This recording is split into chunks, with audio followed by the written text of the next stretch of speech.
Hello दोस्तों, कैसे हैं आप? आशा करता हूँ आप सब बहुत अच्छे होंगे। मैं सुरेश एक बार फिर से सुरेश एकेडमी में आपका स्वागत करता हूँ।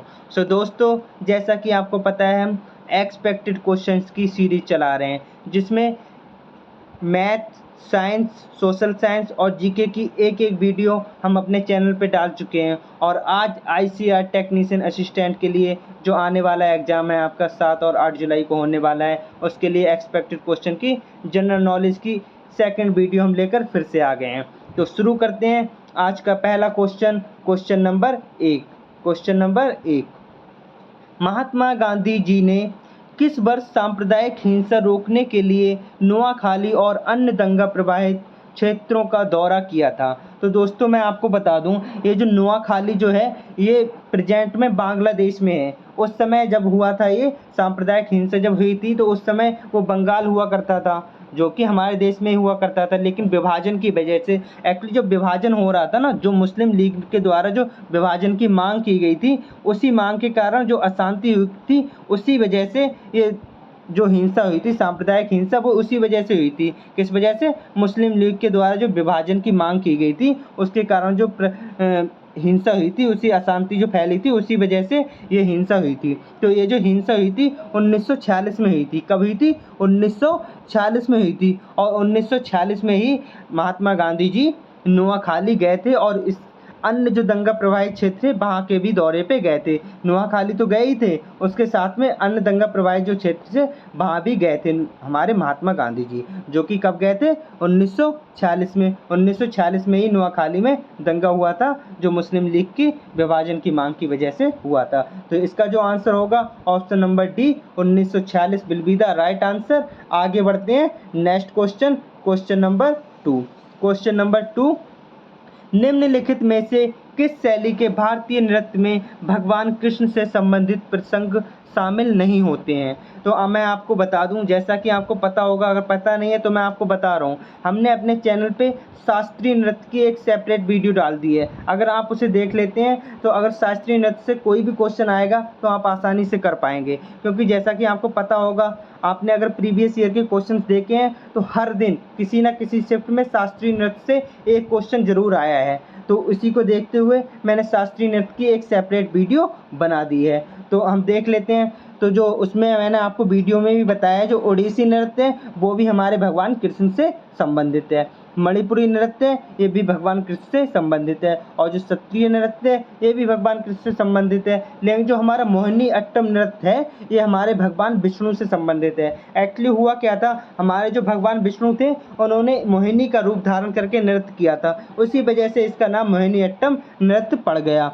ठीक है, तो जो ये मोहिनी अट्टम नृत्य जो है वो हमारे भगवान विष्णु से संबंधित है। तो इसका जो राइट आंसर होगा वो option number D, D will be the right answer. आगे बढ़ते हैं, next question, question number 3। Question number 3 क्या कह रहा है, देख लेते हैं। मदुरई का मीनाक्षी मंदिर किस मंदिर शैली का उदाहरण है? तो मैं आपको बता दूं दोस्तों, जो हमारे दक्षिण भारत में जो मंदिर बने हुए हैं, वो सारे के सारे लगभग द्रविड़ शैली में बने हुए हैं। दासे दक्षिण, दासे द्रविड़। दो दक्षिण भारत में जो हमारे मंदिर बने हुए हैं वो किस शैली में? द्रविड़ शैली में बने हुए हैं। तो द्रविड़ शैली होती कैसी है? तो मैं आपको बता दूं, इसमें कुछ स्तंभ टाइप के होते हैं, जो कि पिरामिड के समान ऊंचाई के होते हैं, जो कि पिरामिड के समान ऊंचाई के होते हैं स्तंभ द्रविड़ शैली में। और जो हमारे उत्तर भारत है ना, हमारा जो उत्तर भारत है, इसमें जो मंदिर बने हुए होते हैं वो नागर शैली में बने हुए होते हैं। आपने देखा होगा, उस नागर शैली में होता है क्या, ऊपर एक चोटी टाइप की बनी हुई होती है, या फिर क्या होता है, शिखर टाइप का बना हुआ होता है, ऊपर एक शिखर बना हुआ होता है नागर शैली में, जो कि हमारे उत्तर भारत में मंदिर पाए जाते हैं। आपने देखी भी होंगे, तो वो नागर शैली के होते हैं। और क्योंकि आप देख रहे हैं मदुरई जो है वो दक्षिण भारत में पाया जाता है, और इसमें जो मीनाक्षी मंदिर है,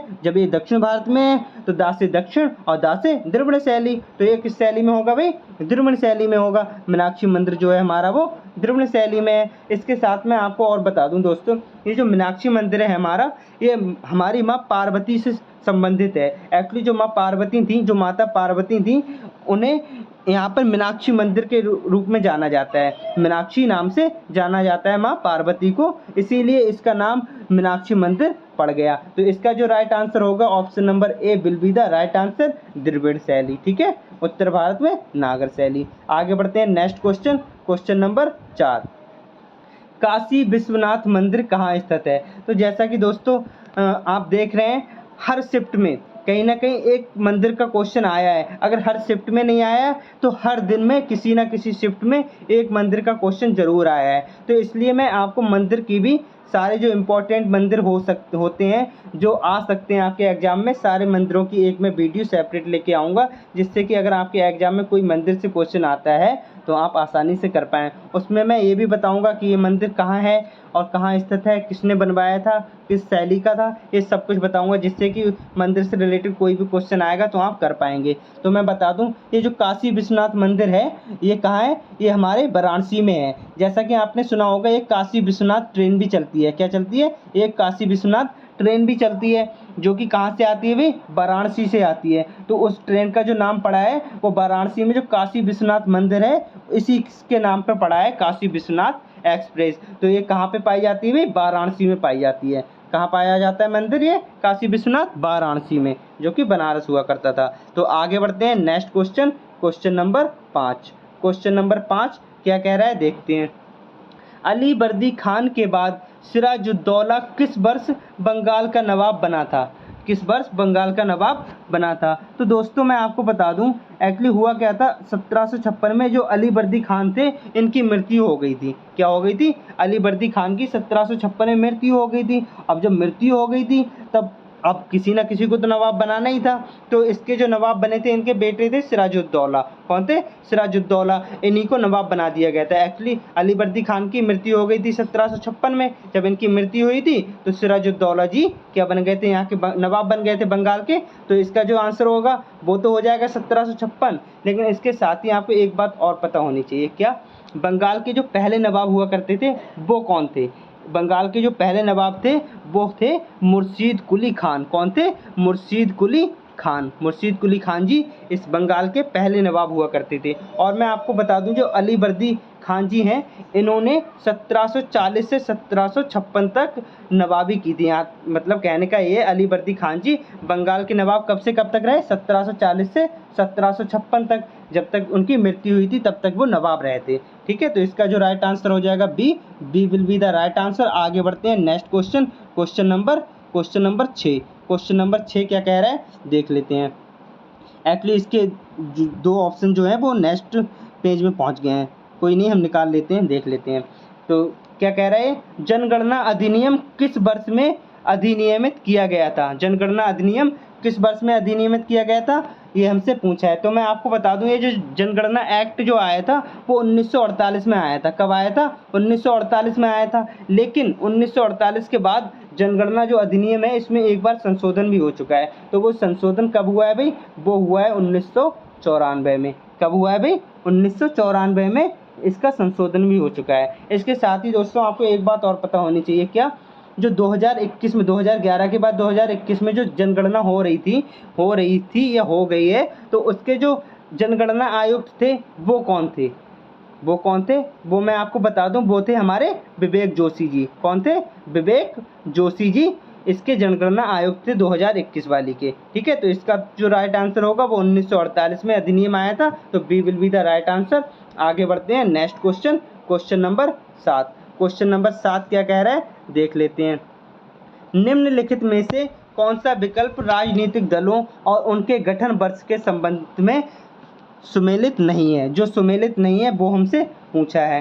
तो जैसा कि आपको पता होगा जो समाजवादी पार्टी है वो 1992 में उसका गठन हुआ था, उसकी स्थापना 1992 में हुई थी। और राष्ट्रीय जनता दल जो है वो उसका गठन हुआ था 1997 में। और जो बहुजन समाज पार्टी है वो 1984 में इसका गठन हुआ था, जो कि राष्ट्रीय पार्टी का दर्जा भी दिया गया है बहुजन समाज पार्टी को। और अब हमारी इस समय जो राष्ट्रीय पार्टी हैं वो 6 हैं, उनमें बहुजन समाज पार्टी और आम आदमी पार्टी शामिल हो गई हैं। लेकिन जो आम आदमी पार्टी है, जो केजरीवाल जी की पार्टी है, इसका जो गठन हुआ था वो हुआ था नवंबर 2012 में।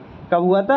नवंबर 2012 में। लेकिन इसमें 15 दिया है तो यही हमारा गलत हो जाएगा। और हमसे क्या पूछा है? सुमेलित नहीं है, तो यही हमारा सुमेलित नहीं है। तो A will be the right answer. इसके साथ ही मैं आपको बता दूं दोस्तों हमारी जो प्रेजेंट में जो राष्ट्रीय पार्टी हैं वो कितनी है भाई? 6 राष्ट्रीय पार्टी हैं। ठीक है, कितनी राष्ट्रीय पार्टी हैं? 6। और जो नवीनतम राष्ट्रीय पार्टी है वो है हमारी आम आदमी पार्टी। कौन सी है? आम आदमी पार्टी, जो कि 2023 में ही बनी है। तो आगे बढ़ते हैं नेक्स्ट क्वेश्चन, क्वेश्चन नंबर कौन सा है भाई? Question number 8। क्वेश्चन नंबर 8 देख लेते हैं क्या कह रहा है। क्वेश्चन नंबर 8, निम्नलिखित में से कौन सा विकल्प भारत में निर्धनता कम करने के लिए सरकार द्वारा कई वर्षों से अपनाई जा रही 3 विधियों में से एक नहीं है? ये पूछा है हमसे। तो सरकार के द्वारा निर्धनता को कम करने के लिए, गरीबी को कम करने के लिए कुछ विधियां अपनाई जा रही हैं। तो उनमें से हमसे ये पूछा, 3 विधियां अपनाई गई हैं, उनमें से ये पूछा है कौन कौन सी हैं और कौन सी नहीं है, वो हमें बताना है। तो मैं आपको बता दूं, जो निर्धनों की न्यूनतम आवश्यकताओं की पूर्ति करना है, ये एक विधि है। ये हमारे भारत सरकार की एक विधि है, निर्धनों की न्यूनतम आवश्यकताओं की पूर्ति करना। दूसरा, दूसरी विधि है विशेष निर्धनता निवारण कार्यक्रम, ये भी हमारी एक विधि है। और तीसरी जो विधि है समृद्धि उन्मुख विकास। जैसा कि दोस्तों आपकी डिमांड थी कि सर क्वेश्चन हिंदी और इंग्लिश दोनों में होने चाहिए, तो मैं दोनों में लाया हूँ, इंग्लिश में लाया हूँ। ठीक है, तो ये समृद्धि उन्मुख विकास, ये भी हमारी एक विधि थी। लेकिन जो चौथा ऑप्शन डी दिया है शिक्षा स्तर उन्नयन, ये तो भाई शिक्षा से संबंधित है, निर्धनता तो इससे इसका कोई मतलब नहीं है। तो हमसे क्या पूछा है? जो इनमें से नहीं है, तो हमारा ऑप्शन नंबर डी ही हमारा राइट आंसर हो जाएगा। कौन सा? Option number D will be the right answer. आगे बढ़ते हैं next question number 9। Question number 9 क्या कह रहा है भाई? देख लेते हैं। 1526 ईस्वी में बाबर ने पानीपत में दिल्ली के सुल्तान को हराया और दिल्ली डैश पर कब्जा कर लिया। दिल्ली पर कब्जा किया और किस पर कब्जा किया, ये हमसे पूछा है। तो दोस्तों इसके आंसर नेक्स्ट पेज में है, लेकिन इससे पहले मैं आपको इसका एक्सप्लेनेशन बता दूं। जो पानीपत का जो प्रथम युद्ध था वो हमारा हुआ था 21 अप्रैल 1526 को। कब हुआ था? 21 अप्रैल 1526 को हुआ था। जो कि किस किस के बीच हुआ था? जो काबुल के तैमूर हुआ करते थे, बाबर, जो काबुल के शासक जो हुआ करते थे बाबर, उनके बीच जो, और दिल्ली के सुल्तान जो थे इब्राहिम लोदी। कौन थे? इब्राहिम लोदी, जो कि लोदी वंश के आखिरी शासक थे। इब्राहिम लोदी कौन थे? लोदी वंश के आखिरी शासक थे। उनका बाबर के साथ युद्ध हुआ था, पानीपत का पहला युद्ध, जो कि 21 अप्रैल 1526 में हुआ था। उसमें क्या हुआ था? बाबर जीत गए। क्या हुआ था? बाबर इब्राहिम लोदी को हरा दिया था और बाबर जीत गए थे। ठीक है, तो इन्होंने जब ये जीत गए थे, तो जो दिल्ली के जो सुल्तान था उसको हराया, तो दिल्ली पे तो कब्जा कर ही लिया, साथ में जो आगरा था उस पे भी कब्जा कर लिया। किस पे? आगरा पे भी कब्जा कर लिया था। किसने? बाबर ने। और जो मैं बता दूं इसके साथ ही, जो पानीपत का जो दूसरा युद्ध हुआ था वो हुआ था 5 नवंबर 1556 को हुआ था। कब हुआ था? 5 नवंबर 1556 को हुआ था, जो कि हेमू और अकबर के बीच हुआ था, जिसमें क्या हुआ था? अकबर जीत गए थे। क्या हुआ था? अकबर जिसमें जीत गए थे। और जो पानीपत का तीसरा युद्ध जो हुआ था, पानीपत का तीसरा युद्ध कब हुआ था भाई? पानीपत का तीसरा युद्ध जो हुआ था वो 14 जनवरी 1761 को हुआ था, जो अहमद शाह अब्दाली और मराठा के बीच हुआ था, जिसमें अहमद शाह अब्दाली विजयी हो गए थे, जीत गए थे। तो इस क्वेश्चन का जो हमारा आंसर होगा वो होगा क्या? दिल्ली और आगरा। तो जो डैश वाला जो दिया है वो हमारा क्या हो जाएगा भाई? आगरा। क्या हो जाएगा हमारा? आगरा। तो आगरा जो है हमारा राइट आंसर हो जाएगा। आगरा क्या हो जाएगा हमारा? Right answer. दिल्ली और आगरा पे कब्जा कर लिया था, तो C will be the right answer. आगे बढ़ते हैं नेक्स्ट क्वेश्चन नंबर 10 देख लेते हैं क्या कह रहा है। गरीबी रेखा के संबंध में गलत कथन का चयन करना है।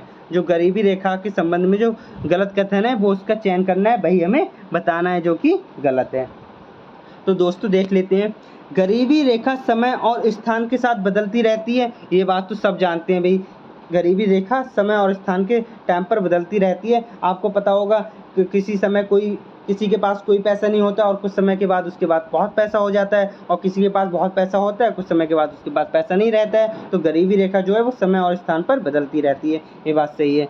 और दूसरा देख लेते हैं, गरीबों को मापने के लिए इस्तेमाल की जाने वाली समान विधि आय पर आधारित है। हाँ जी, आय पर तो आधारित है। हम यही तो देखते हैं लोगों की कि आय कितनी है। जैसा कि आपको पता है, जो रंगराजन रिपोर्ट आई थी उसमें भी क्या हुआ था? गरीबी रेखा जो बताई गई थी, जो शहर में जो 1470 रुपये पर मंथ कमा रहा है, उससे कम कमा रहा है तो वो कौन होगा? गरीब शहर में। और जो ग्रामीण क्षेत्र में होगा, वो ग्रामीण क्षेत्र में 972 रुपये पर मंथ से अगर कोई कम कमा रहा है तो वो कौन क्या होगा?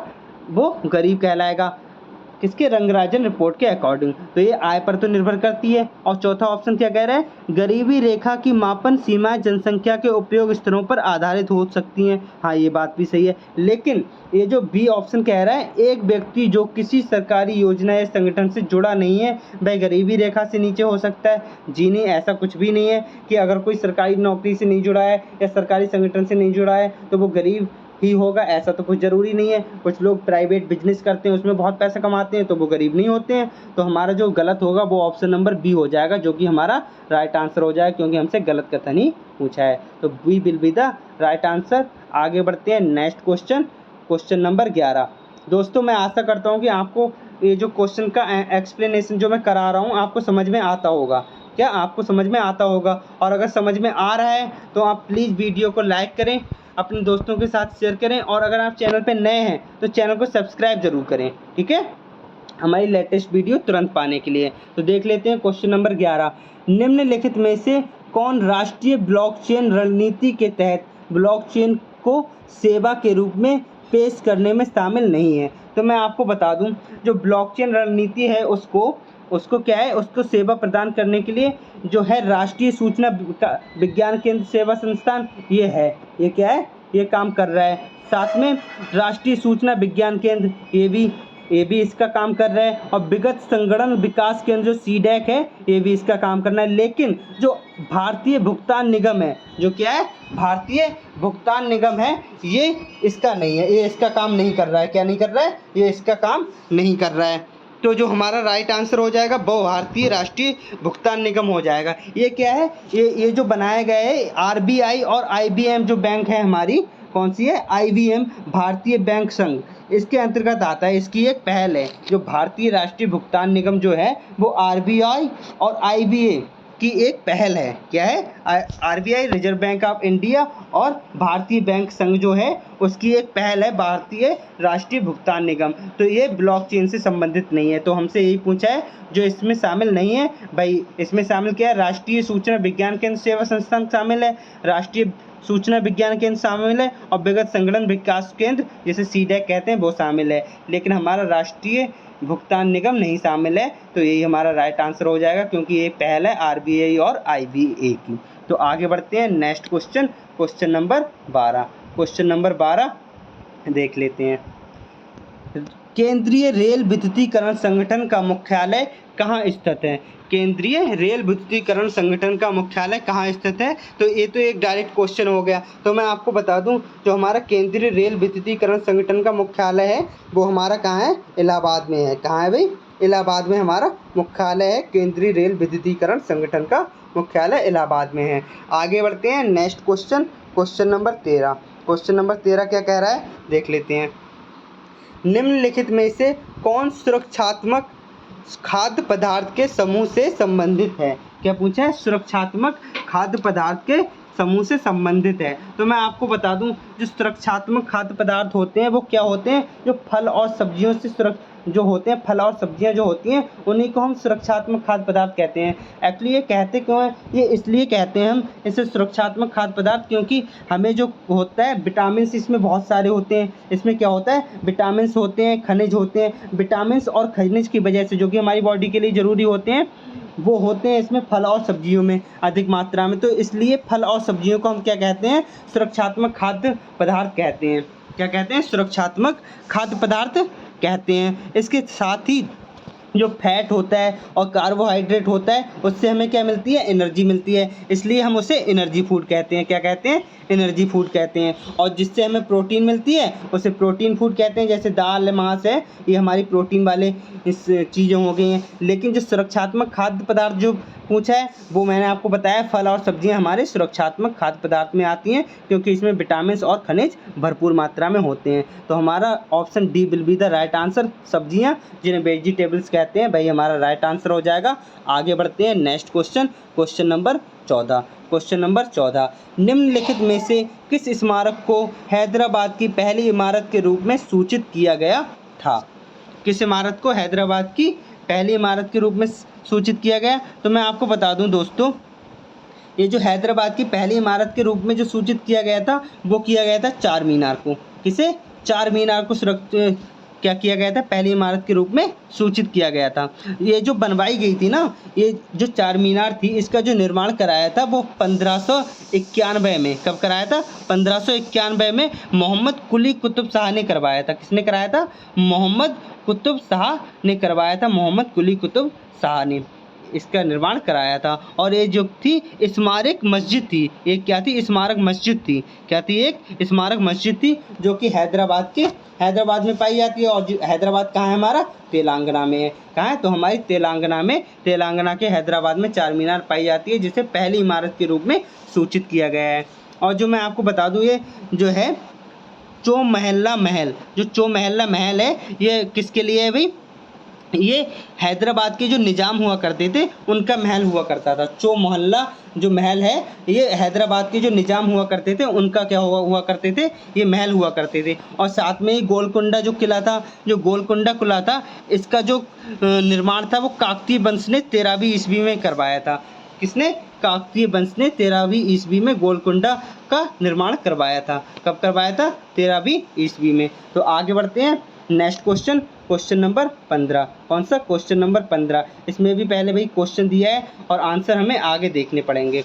आगे नेक्स्ट पेज में है आंसर, तो कोई नहीं, पहले मैं आपको समझा देता हूँ। निम्नलिखित में से कौन एक जैव आरक्षित क्षेत्र है जो मेघालय में स्थित गारो हिल्स का एक भाग है? क्या है? गारो हिल्स का एक भाग है। तो दोस्तों मैं आपको बता दूं, हमारा जो भारत देश है, इसमें 18 जैव आरक्षित क्षेत्र पाए जाते हैं, जैव मंडल रिजर्व हैं। कितने हैं? 18 हैं जैव मंडल रिजर्व, जिसमें हमारा नंदा देवी है, मानस है, सिमलीपार है, कंचनजंगा है और हमारा गारो हिल्स भी है। क्या है? हमारा नोकरेक भी है। तो जो हमारी नोकरेक है, वो हमारी गारो हिल्स मेघालय में पाई जाती हैं। जो नोकरेक जैव मंडल रिजर्व है, वो हमारा मेघालय में पाया जाता है। इसके साथ ही जो हमारा नंदा देवी है, वो हमारा उत्तराखंड में पाया जाता है। जो मानस है, वो असम में पाया जाता है। इसके आंसर देख लेते हैं। जो इसका आंसर होगा मेघालय में पाया जाएगा, जो वो क्या होगा? हमारा नोकरेक। क्या होगा? हमारा नोकरेक। तो इसका जो आंसर हो जाएगा मेघालय में नोकरेक है। कौन सा? जैव मंडल रिजर्व जो है मेघालय में, वो नोकरेक है, जो कि गारो हिल्स में पाया जाता है। और जो मानस जो हमारा जैव मंडल रिजर्व है, ये हमारा असम में पाया जाता है। कहाँ? असम में। और जो सिमलीपार है, वो उड़ीसा में पाया जाता है। और जो कंचनजंगा है, वो हमारा सिक्किम में पाया जाता है। तो आशा करता हूँ आपको इसका एक्सप्लेनेशन समझ में आ गया होगा। और अगर इससे रिलेटेड कोई भी क्वेश्चन अगर आपके एग्जाम में आएगा, तो आप आसानी से कर पाएंगे। और एक बार फिर से बता दूं, जैव मंडल रिजर्व कितने हैं हमारे देश में? 18। कितने हैं भाई? 18। तो आगे बढ़ते हैं। Next question, question number 16। Question number 16 क्या कह रहा है? देख लेते हैं। निम्नलिखित में से किस वर्ष सती प्रथा पर प्रतिबंध लगाया गया था? किस वर्ष सती प्रथा पर प्रतिबंध लगाया गया था? तो दोस्तों मैं आपको बता दूं, जो हमारे राजा राममोहन राय जी थे, उन्होंने इस पर प्रतिबंध लगाया था। लेकिन किसकी अगुवाई में लगाया था? एक गवर्नर जनरल हुआ करते थे उस टाइम के, 1829 में जो गवर्नर जनरल थे विलियम बेंटिक, जो Lord William Bentinck governor general थे, उनकी अगुवाई में, उनकी हेल्प से राजा राममोहन राय ने इस सती प्रथा पर प्रतिबंध लगा दिया गया था। कब लगाया था भाई? 1829 में लॉर्ड विलियम बेंटिक की अगुवाई में राजा राममोहन राय ने इस पर प्रतिबंध लगा दिया गया था, तो सती प्रथा पर 1829 में। तो आगे बढ़ते हैं। Next question, question number 17। Question number 17 क्या कह रहा है?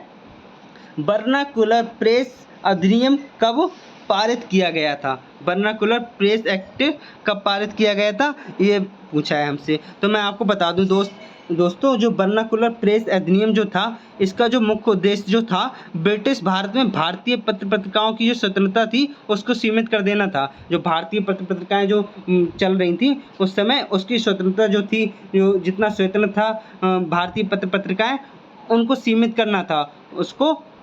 करना था। और जो ये हुआ था, ये लॉर्ड लिटन के द्वारा पारित किया गया था। वर्नाकुलर एक्ट वायसराय जो थे लॉर्ड लिटन, उनके द्वारा पारित किया गया था। किसके? लॉर्ड लिटन के द्वारा पारित किया गया था। लेकिन ये कब पारित किया गया था ये हमसे पूछा है। तो ये जो पारित किया गया था वो 1878 में पारित किया गया था। कब किया गया था? 1878 में ये पारित किया गया था। तो इसका जो राइट आंसर होगा वो option number D will be the right answer. आगे बढ़ते हैं next question, question number 18। Question number 18 क्या कह रहा है हमसे देख लेते हैं। क्या कह रहा है? निम्नलिखित में से किस वर्ष तमिल को भारत की शास्त्रीय भाषा घोषित किया गया था? तमिल को भारत की शास्त्रीय भाषा कब घोषित किया गया था ये हमसे पूछा गया है। क्या पूछा गया है? शास्त्रीय भाषा कब घोषित किया गया था। तो दोस्तों मैं आपको बता दूं हमारे भारत की जो शास्त्रीय भाषाएं हैं वो 6 हैं। प्रेजेंट टाइम में जो वर्तमान में 6 शास्त्रीय भाषाएं हैं। कौन कौन सी हैं? तमिल है, कौन सी है भाई? तमिल है, संस्कृत है, कन्नड़ है, तेलुगु है, मलयालम है और उड़िया है। ये 6 भाषाएं शास्त्रीय भाषाएं हैं, जिनमें सबसे पहली जो शास्त्रीय भाषा है वो हमारी तमिल ही है, जो कि 2004 में शामिल की गई थी शास्त्रीय भाषा की सूची में। और जो लास्ट शास्त्रीय भाषा है वो है उड़िया, जो कि 2014 में शामिल की गई थी। कब? 2014 में। तो आशा करता हूँ इसका एक्सप्लेनेशन आपको समझ में आ गया होगा और इसका जो राइट आंसर होगा वो C will be the right answer. 2004 में तमिल को भारत की शास्त्रीय भाषा घोषित कर दिया गया था। आगे बढ़ते हैं next question, question number 19। Question number 19, स्तूप को घेरने वाली लकड़ी या पत्थर के घेरे जिसे रेलिंग कहते हैं को क्या कहते हैं? जो रेलिंग होते हैं उन्हें क्या कहते हैं? जो स्तूप को घेरे हुए लकड़ी या पत्थर होते हैं उसको क्या कहते हैं? ये हमसे पूछा गया है। तो दोस्तों ये जो स्तूप होता है इसके चारों तरफ लकड़ी या पत्थर से ही घेरा जाता है, लकड़ी या पत्थर से ही घेरा जाता है। तो इसे हम पता है क्या कहते हैं? इसे हम कहते हैं वेदिका। क्या कहते हैं भाई? वेदिका। स्तूप को जो घेरने वाली लकड़ी या पत्थर के घेरे होते हैं उसे हम वेदिका कहते हैं। घेरने वालों को क्या कहते हैं? लकड़ी और पत्थर के घेरे को क्या कहते हैं? वेदिका कहते हैं। तो यही हमारा राइट आंसर हो जाएगा। आगे बढ़ते हैं नेक्स्ट क्वेश्चन, आगे बढ़ते हैं नेक्स्ट क्वेश्चन जो कि आज का आखिरी क्वेश्चन होने वाला है, जो कि आज का आखिरी क्वेश्चन होने वाला है। तो दोस्तों अगर आपको वीडियो पसंद आ रही है और हमारा एक्सप्लेनेशन भी अगर पसंद आ रहा है तो आप वीडियो को लाइक करें, अपने दोस्तों के साथ शेयर करें और अगर आप चैनल पर नए हैं तो चैनल को सब्सक्राइब जरूर करें। तो देख लेते हैं क्वेश्चन नंबर 20। गांधी इरविन समझौता पर कब हस्ताक्षर किए गए थे? गांधी इरविन जो समझौता हुआ था उस पर कब हस्ताक्षर किए गए थे ये हमसे पूछा गया है। तो दोस्तों मैं बता दूं ये जो गांधी इरविन समझौता हुआ था ये गांधी जी और वायसराय इरविन के बीच में हुआ था। इसमें हुआ क्या था एक्चुअली, जो सेकंड गोलमेज सम्मेलन हुआ था उससे पहले हुआ था। इसमें जो हुआ था गांधी जी सबने अवज्ञा आंदोलन को समाप्त करने के लिए राजी हो गए थे। क्या? गांधी इरविन समझौते में सबने अवज्ञा आंदोलन जो शुरू किया था उन्होंने कब किया था? 12 मार्च 1930 को जो शुरू किया था सबने अवज्ञा आंदोलन, उसको समाप्त करने के लिए राजी हो गए थे हमारे गांधी जी। ठीक है। और साथ ही इरविन ने इनके लिए जो सेकंड गोलमेज सम्मेलन होने वाला था वो उसके लिए उसमें जाने के लिए उसमें शामिल होने के लिए गांधी जी को मना लिया था। तो ये जो गांधी इरविन समझौता हुआ था ये कब हुआ था? ये 5 मार्च 1931 को हुआ था। कब हुआ था? 5 मार्च 1931 को हुआ था। तो ये हमारा जो है राइट आंसर हो गया। और आशा करता हूँ आपको वीडियो पसंद आई होगी, इसका एक्सप्लेनेशन भी पसंद आया होगा और इससे रिलेटेड अगर कोई क्वेश्चन आता है तो आप आने वाले एग्जाम में आसानी से कर देंगे जिस टाइप से मैंने समझाया है। तो आशा करता हूँ आपको पसंद ही आया होगा। अगर आप चैनल पे नए हैं तो चैनल को सब्सक्राइब कर लीजिएगा। Thank you.